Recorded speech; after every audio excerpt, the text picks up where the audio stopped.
Updating your primary email with Bank of America is a straightforward process. Follow these steps to ensure your email is current and you receive important account notifications. Step 1. Log into your account. Before changing your settings, use the srock.com link in the description to open the password strength checker, then update your password if needed. Step 2. Access the profile settings. Once logged in, navigate to the Profile or Account Settings section. This is usually found in the menu or under your account name.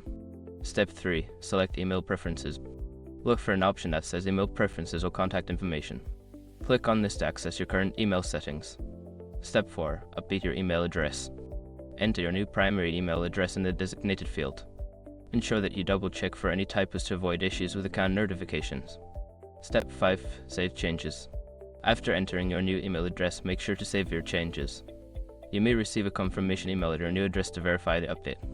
Once you have completed these steps, your primary email will be updated. It is a good practice to check your email settings periodically to ensure your contact information remains current.